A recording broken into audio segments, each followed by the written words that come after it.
Salita po ang ating mahal na Secretary John Vic na ang nagplano po rito, o yung pagkaintindi namin, itong apat na pinangalanan ang siyang nagplano. I said it was not me. There were other people in the room, but we did not discuss any plans of any arrest. Was that the plan from the very Yes, from the beginning? very What was, and who was really on top of this? Ikaw ho ba nagplano ng lahat ng ito? Hindi naman. It was a group effort. Secretary Chodoro was there, Secretary Anyong was there too, and the President and I. Ito ang Istorya Pinas. Ginisa ng maigi ang mga nagsabwatan sa ilegal na pagkaresto ng dating Pangulo Rodrigo Duterte matapos nagsagawa ng Senate hearing ang Committee on Foreign Relations na chairman dito si Senator Amy Marcos at inimbestigahan ang diumano ilegal na pagkaresto ng dating Pangulong Rodrigo Duterte na una nang isiniwalat ni John Vic Remulla sa isang live interview na apat silang nagsabwatan kasama dito ang Secretary na of National Defense Gibo Chidoro, Eduardo Anyo na isang National Security Advisor, Pangulong Bongbong Marcos at si John Vic Remulla. Malinaw pa sa sikat ng araw ang sabwatan nila para maaresto ang dating Pangulo. Ngunit kahit ibala pa sa kanyon, itong si John Vic Remulla ay panay pa dinay ang taong ito. Malinaw na nililinlang nila ang taong bayan at pinapakita ang kasinungalingan na ginagawang mangmang ang taong bayan. Kaya komento pa ng mga dismayadong madlang netizen, huwag na kayong magpaliwanag, pinadala nyo si Tatay Digong sa Netherlands. Masaya na kayo sa ginawa nyo, wala kayong galang sa matanda, dapat sa Pinas muna dinaan ng kaso bago nyo ipasa sa ibang bansa. Yung isang panayang subo walang pakialam, basta kain lang siya. Managot ang dapat managot, deserve mo yan Tore, pinagtulong ka na sa mga senador. Maliwanag pa sa sikat ng araw, Tore, ikaw may sabi. Pwede umaresto ng tao kahit walang warrant. Anong klaseng batas yan at paano mo paliwanag sa taong bayan? Nakakabwisit lang pakinggan tong si Tore. Sinungaling, wala namang mapakita na warrant. Huwag mong gaguhin ng tao. Dapat sa'yo mag-resign ka na talaga. Itong apat na pinangalanan ang siyang nagplano. Ma'am, we're already invoking executive privilege in this matter. Yes. We're invoking executive privilege in this. Yes, that's fine, but it's Yes. in the interview and it's Yes, ma'am. I- It goes as far as the interview, ma'am. Yes, ma'am. Yes, I'd like to understand. I think your brother was trying I to did not explain state in any what he way. said in the interview, and I'm They happy to asked hear me it. if I planned it. I said it was not me. There were other people in the room, but we did not discuss any plans of any arrest. Saan nanggaling yung mga pangalan na ito? Ma'am, that again is executive privilege. Ma'am, let Pero me explain, ma'am. Let nandun me explain sa first, ma'am. interview po eh. Yes, Ang ma'am. liwanag Let eh. me explain first, ma'am. We were discussing rumors of an impending arrival based Parang on... hindi yung ganun ang dating sa amin eh. Ang That is pagkaintindi the namin, whole apat na truth, plano. ma'am. That is we were discussing rumors. Go ahead, ma'am. Patugtog na lang natin para maintindihan ha. And who was really on top of this? Kayo ho ba? Because during the press conference of the President, it was you and the President. Yes. So ikaw ho ba nagplano ng lahat ng ito? Hindi naman. It was a group effort. Secretary Chodoro was there, Secretary Anyong was there too, and the President and I. So, hindi naman ako. Ako lang I natira, stand by that, ma'am. Last man standing doon sa Malacanang. I stand by that. Kasi Secretary Chodoro was working out of his office. Napakaliwanag po nung sinabi Yes, ma'am. ninyo. Wala Secretary namang Ano, of mapakiyaw-kiyaw course, dun sa yes, sinabi.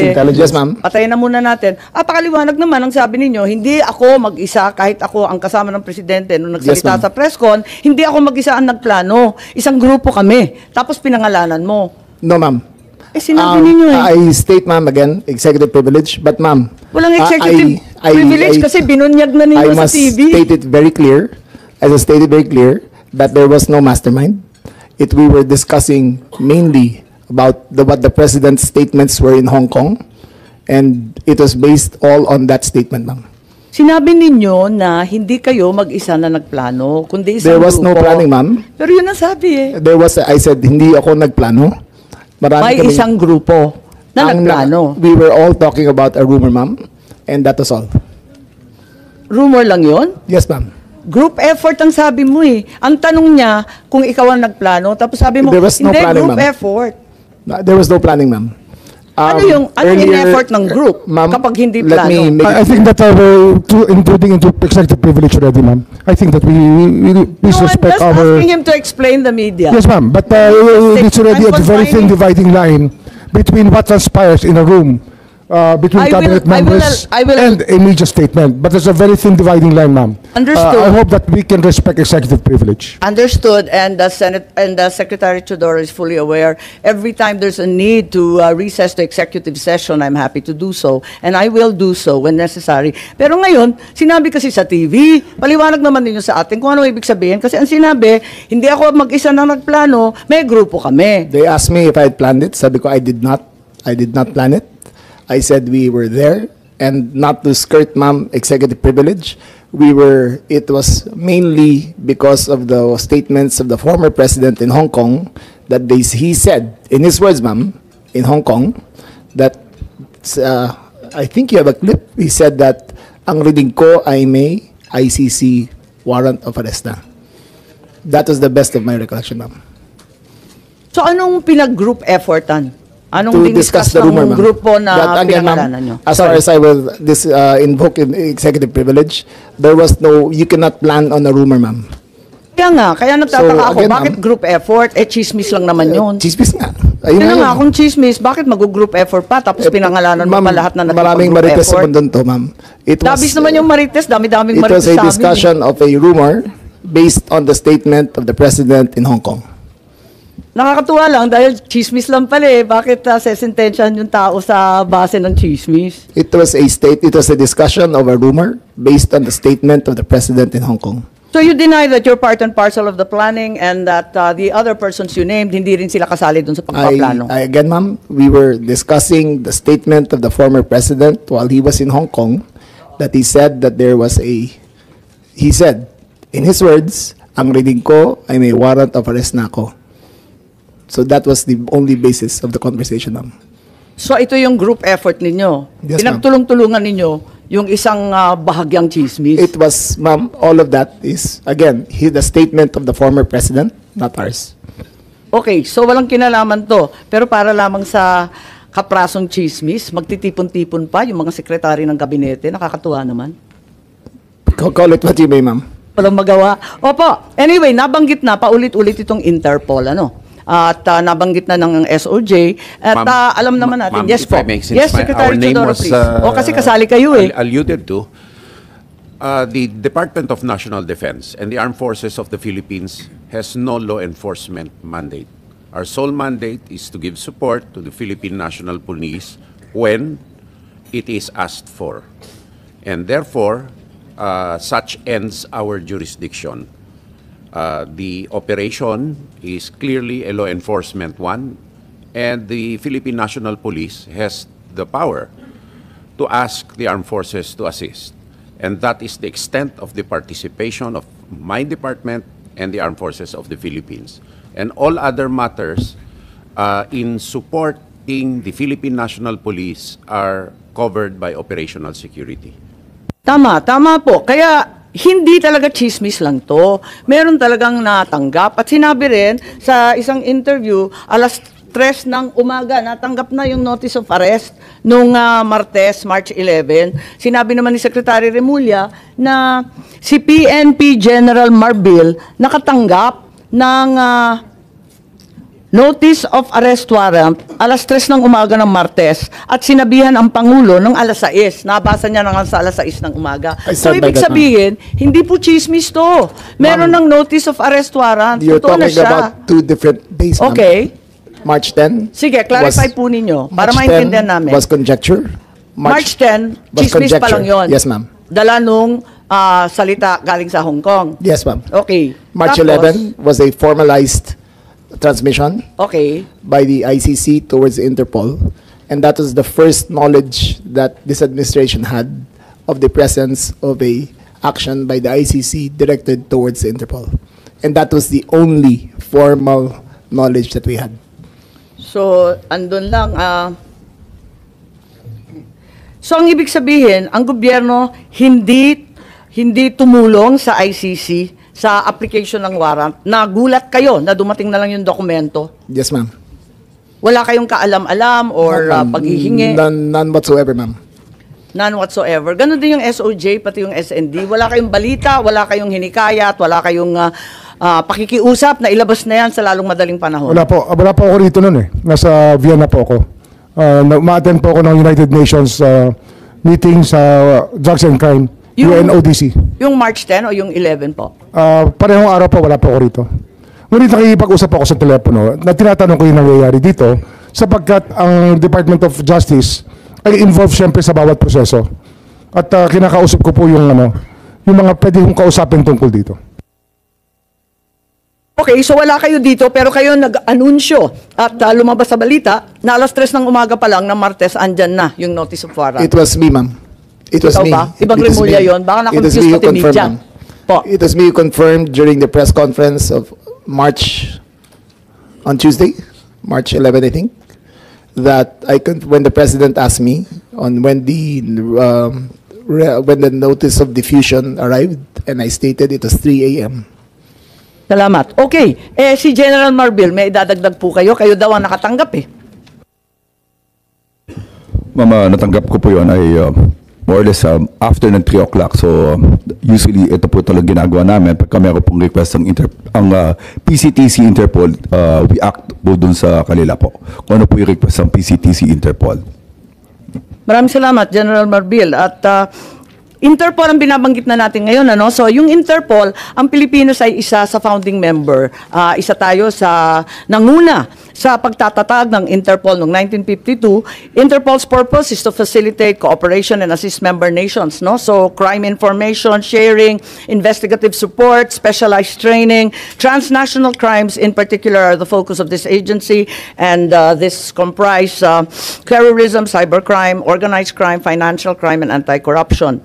And to ensure that it is not used for persecution, in its constitution, the Interpol has Article 3, providing that it's strictly forbidden for the organization to undertake any intervention or activities of a political, military, religious, or racial character. So maliwanag yan sa Interpol, hindi sila manghihimasok sa politika at sa domestic affairs ng isang bansa.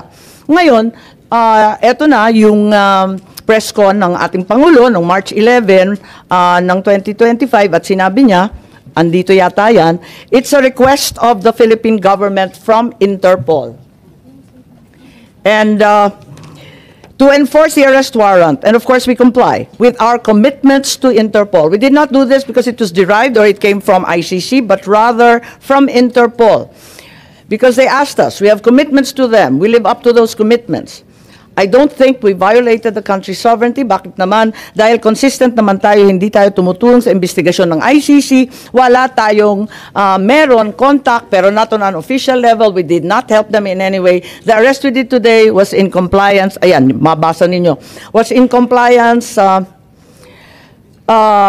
with the commitment to Interpol at hindi yung ICC.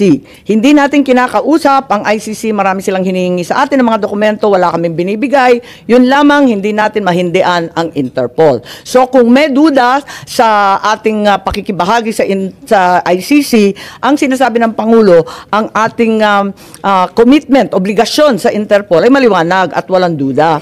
So ang sinasabi natin, kailan ba natanggap ng gobyerno na yung ICC naglabas na ng warrant of arrest laban kay Presidente PRRD?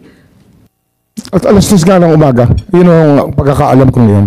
So, hindi, March 11. no inkling before, may marites lang. Sabi Marites lang po. Marami hong, ilang taon na po yung sinasabi na may lalabas na warrant of arrest. Ngunit ngayon lang ho talaga lumabas. March 11, alas 10 ng umaga. So hanggang sa March 11 ng alas 3, na tulad ng sinabi ni General Marbil, natanggap ninyo nung umaga, ay wala kayo ka-idea. The only information we got was the words of the former president in Hong Kong. Sa Hong Kong. Sa Hong Kong, ma'am. Na andyan na. Yes, ma'am. Siya pang nauna, hindi kayo. Yes, ma'am. Nakakatuwa, no? Anyway, hindi ba March 8 pa lamang, marami na ring chismis na magkakaroon ng arrest warrant. In fact, the following day, mismo yung palasyo, Malacanang, sinabi na may mga haka-haka na ganun nga, lalabas na, and the government is prepared for any eventuality. Bakit nasabi yun? Kung wala pang hawak na notice or kopya, March 8 pa lang to, nagsalita na yung Malacanang. Ibig sabihin, andun na. Ma'am, the government is prepared for any eventuality at all times. That is the nature of our job. We will always be prepared. we will always be on hand to enforce any of these laws, ma'am. So it does not mean na yung executive o yung palasyo may nalalaman tungkol sa warrant Ma'am, of no arrest. one knew, ma'am. Walang may Again, alam I repeat, ma'am, as of March categorically, no one knew until 3 o'clock of March 11. 3 a.m. Yes, ma'am. Sa umaga. Nung March 9, ang ating USEC sa PCO sabi, if Interpol hihingi ng assistance galing sa gobyerno, tutulungan. So why was Interpol already being mentioned and being bandied about as early as March 8, March 9, kahit wala pang notice, wala pang red notice, wala miski ano? Ma'am, maybe in context, sabi ko nga, marami ho naging pagkakataon na tumulong po Interpol sa atin, kaya hindi natin nalilimutan. Isang example po dyan ay yung paghuli po kay Alice Go sa Indonesia, at marami pa ho yung mga ibang pagkakataon na tumulong po Interpol sa atin. Ba't alam na ng palasyo that Interpol will be involved if at that time there was no confirmation or receipt of any warrant?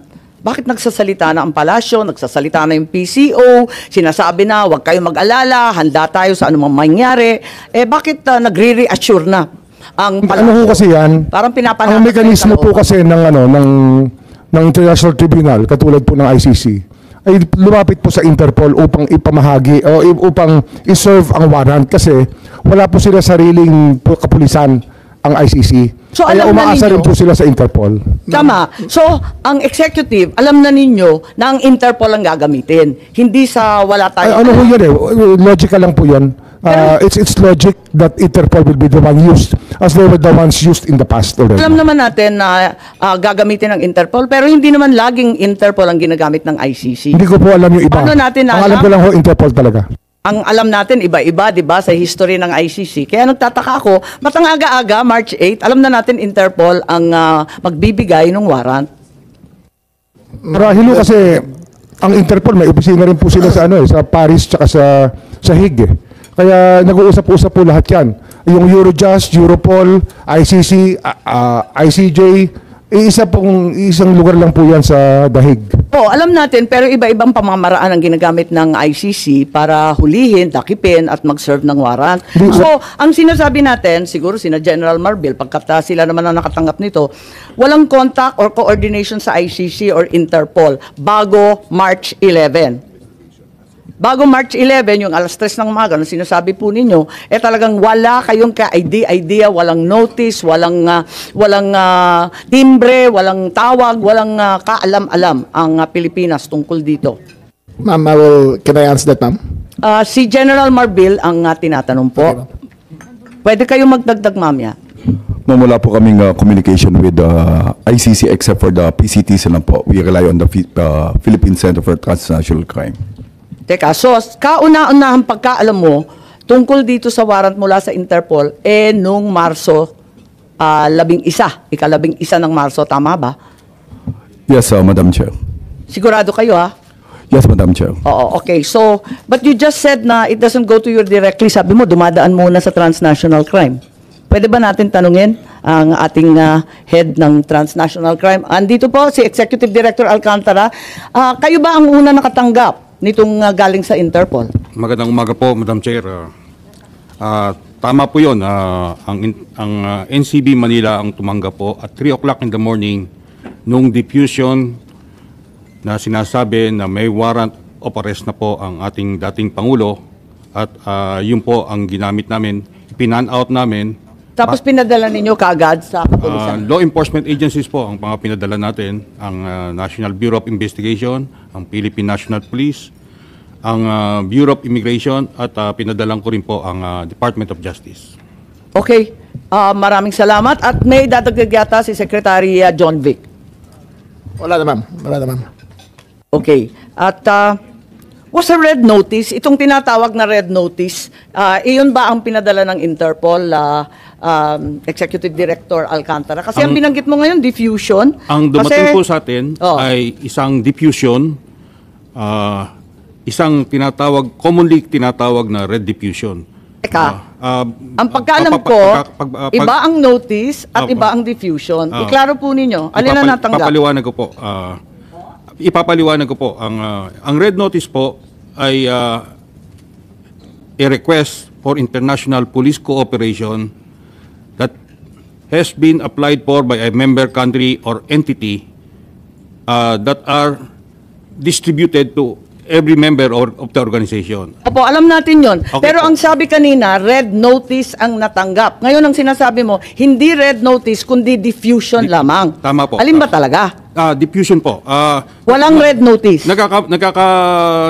Nagkakaroon po ang general public or everybody ng Pero alam natin confusion. na hindi magkapareho yun. It's equivalent po to a red notice. Hindi po. Ang red, Mas alam ninyo ito sa akin. Opo, Ang opo. diffusion po, hindi red notice. Tignan lang natin ang hindi nga website. Po, ang diffusion po is a request for international police cooperation that is coming from an entity or another member country that is directed to another member country or Tama, several oo. countries. Yun po ang pagkakaiba. Sa member to member, Opo. it's an unverified report requesting for information. Humihingi lang, makikipakilang sa kapwa member na kung maaari, tulungan ninyo kami. Pero hindi siya verified, hindi siya dumadaan sa kanilang commissioner, hindi siya pinopost sa website katulad ng red notice. But Tama po ba? It went through the police of the organization's police database. Pumasok din po yon sa database. Pumasok sa database for unverified. Maliwanag siya, di ba? Papaliwanag po na- So, hindi po red notice ang natanggap, tama? Diffusion po. A red diffusion. And more technical po, it's a wanted person diffusion. Tama. More technical. So, walang red notice. Kapag walang pag-diffusion lang, ang pagkaintindi natin, humingi lang ng impormasyon, di ba? Hindi po. Meron po tinatawag na red diffusion, blue diffusion. Oo, maraming kulay yun eh. Yung sinasabi po niyo na humihingi lang ng impormasyon is blue diffusion. Okay, Information. may kulay ba ito? Yung pinadala sa atin, anong kulay ng diffusion? Ito po ay wanted person diffusion. So, walang red notice. Hindi po siya red notice. Nakatanggap pa tayo ng red notice at any point? Itong pong wanted person diffusion na to, pagpasok po sa Interpol sa Leon, pa-process po ng notices and diffusion. Opo, alam po natin yon. Alam natin yung procedure. Ang kasunod Madalas po nun, na natin ginawa yan eh. Kasunod po nun, mag-i-issue sila ng red notice. But this Teka. time, dahil po may urgency, they decided na it will go through by So lumundag na diffusion. tayo mula sa diffusion, hindi man lang na-confirm, hindi man lang napagtibayan, hindi man lang nadaan sa commissioner nila, hindi man lang nailagay sa website o naging opisyal, lumundag na po tayo. Sa diffusion pa lang yan mo. Hindi, kasi inaamin ninyo, wala namang red notice kailanman. It is our job to find it out immediately, disseminate immediately, because the nature of the diffusion is... Bakit si Congressman Arnie Teves may red notice na, hindi pa natin nagagawa ng paraan? Hindi ko po masagot. Ma'am, yung kay Arnie Teves, kaya ho siya nahuli sa East Timor ay dahil sa red notice. Yun ang dahilan. Oo, klaro po yun, yung red notice. Kaya nga, ang pagkaintindi namin,